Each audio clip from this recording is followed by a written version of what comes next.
guys, welcome back again to another video that you guys should be expecting or thinking about. Permit me to maintain some freshness.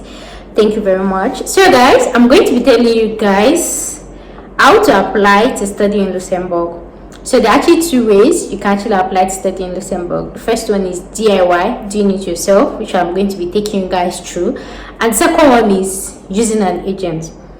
So I told you guys I'm going to be taking you guys through the DIY, and for you to use an agent, using a trusted agent. So if you know you need an agent to assist you with this process, like you don't want to go through the DIY, you just want to enjoy the baby girl life, so I actually have an agent that can assist you for a fee. The agent charge like 300 euros to actually assist you with the processing, and for me to give you the contact of the agent, I'll charge you like 500k to give you the contact of the agent. But if you feel like, oh, it's a lot of money, I cannot afford it, or you just feel like, oh, I believe in myself so much, I can do this myself, anyways, I got you. So now this is the second part, second ways of how you can actually apply to Luxembourg. So without an agent, truly you can actually get your admission, but people actually just opt for agents just to reduce the stress and all of those things. Just like comparing if you decide to cook at home and if you decide to eat outside, which one do you want? So cooking at home, going through the stress, or just ordering takeout. So depending on anyone you want, that'll be how you like it. So for the DIY, the first thing you have to know it is, because Luxembourg schools, I'm not talking about the private schools, right? The government school, they are kind of, the tuition fee range from 0 euros to 400 euros per semester. So because it's actually in the Schengen area and the tuition fee is very cheap, let me not say cheap, it's very affordable, so there are a lot of people applying. So the key skill in securing your admission, if you don't want to use an agent through all of those things, like if you want to do it yourself, the first key thing is applying early, like preparing your application and applying very early. So for people that actually fail to get admission, this one is not even just only in Luxembourg, generally. If you apply late, there will be a lot of people that is applying, and because of this type of school that the tuition fee is so cheap, there will be a lot of students applying. I know because it's actually a government school, they want to like go for the best of the best of the best of the best, especially if you have a low CGPA or if you're applying for a course that you don't even qualify for. So that's the first key thing for you to do if you want to secure admission in Luxembourg. And then the second one is applying for a course that tallies with whatever you've studied. For example, if you study economics in your first degree and then you're applying for engineering, they are giving admission to everybody, your own, you go sit your own weight. So there's high chances of you getting the NAIRA. So it's very important for you to apply to what you qualify for, or what is similar, what is studied similarly in your previous degree.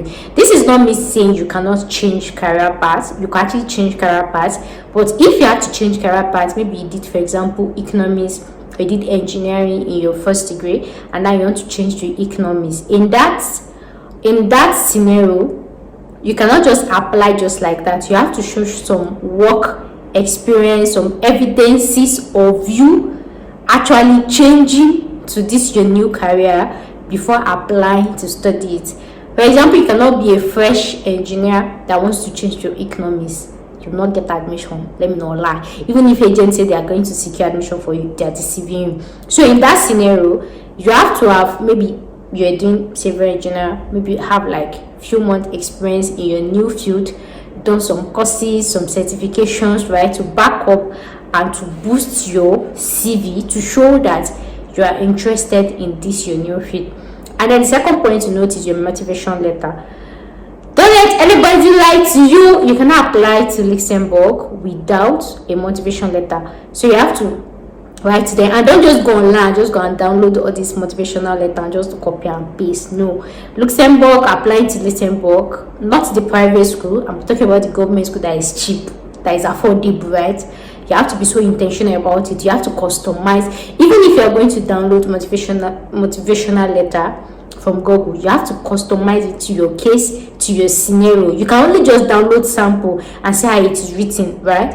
You have to customize the English to your taste.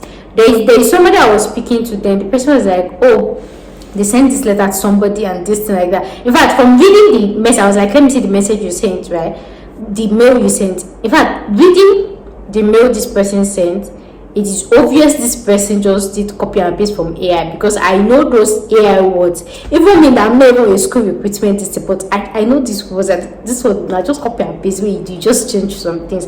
So things like that, you just have to avoid it and be intentional about your application. So you have to prove to them why you chose your former course, why you are changing, the effort you've made towards your new career change, what you hope to achieve, your future plan, and how studying in Luxembourg is going to help you achieve that. What are your things like that. It has to contain your motivation letter, just to show them that you know exactly what you're going for and what you're picking, right? Then the second thing is choosing a course that does not make sense, right? In as much as, because most people just go, oh, I don't want to japa, then you just can study any other course. The agents I'm working with, they kind of filter out things like that. If you tell the agent, oh, I want to study this course, and they know that this course is not viable, right? Now, no way, you have to change course. And then another thing is, for okay, yeah, right. So you have to know what you're doing, and even the people reading the letter. So don't say because the tuition fee is cheap, you just want to japa at the end of the day, and you just want to. So and then another thing is, there is just one course that I know it's so viable in Luxembourg, very, very viable. If I'm going to tell you that course, I'm going to charge you 200,000 naira to tell you the course. It's just like a field or a niche. That's the only course that's for now. I know that is number one on the list that is viable. Non-medical. This is actually a non-medical course that is viable in Luxembourg. Yeah. If you want me to tell you, I charge for it 200k for me to tell you the course. And if you feel like, oh, this girl, why are you can go on Google to go and search it. Are you guys know about Google? Is when you go on Google, oh, which course is viable in this country? They'll give you a list of courses that they're just their marketing. Oh yeah, and I know that this courses, So the next on my list is CV. You need your CV to actually apply. Just like I've said, if you're changing career, or even if you're not changing career, you're just going career progression, you need your CV, a well-drafted CV, to show your study history, your experience history, your certification history, and all of that to apply. Then that's the that you need to apply is your application fee. Application fee to apply to University of Luxembourg is 50 euros, and this fee is non-refundable.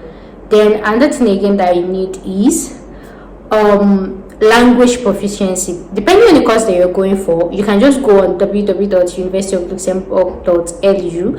You see the list of courses that is available. So another mistake that people make is, there are some courses that you want, right, that is not available in the language that you want it. You want to study engineering, they should offer it in French. You want to study the one that you don't want, they should offer it in English. So before you choose any course at all, before you even start drafting your motivational letter or this thing, make sure that you go to the website and go and check if they offer your course of study in the language that you want. Because sometimes, even if the motivational letter is correct, or you are changing this, and then they're like, okay, we're offering this in French, where's your French proficiency certificate? You see that you've just wasted your money. So before you go and pay application fee, make sure you check the courses. Luxembourg is a country that speaks like 4 languages, and even their medium of studies like in 4 languages. We have English, German, Luxembourgish, and then French. Yeah. So the course of study actually vary. So there are some courses that you see English and French, you see some French and German, you see some German only, some English only. Like, they just have different varieties like that. That's why you should go to the website, check for the courses that they offer and in the language that they're offering it. So depending on the language they're offering it, you will need to submit your proficiency. If it's in German, you need to submit your German proficiency. If it is English, some departments will require you to submit your English proficiency. But if you're coming from a country like, oh, I'm from Nigeria, I'll be speaking English in my school, my first degree was offered in what's it called, in English, when you have to write IELTS, you can use that. But there are some departments that they will insist that, oh, sorry, you have to submit your IELTS. Yes, in as much as Luxembourg is an English-speaking country, they can still require you to actually submit your English proficiency like IELTS, and they'll be like, I don't understand. Yeah, it is what it is. So just have that in mind and prepare for it.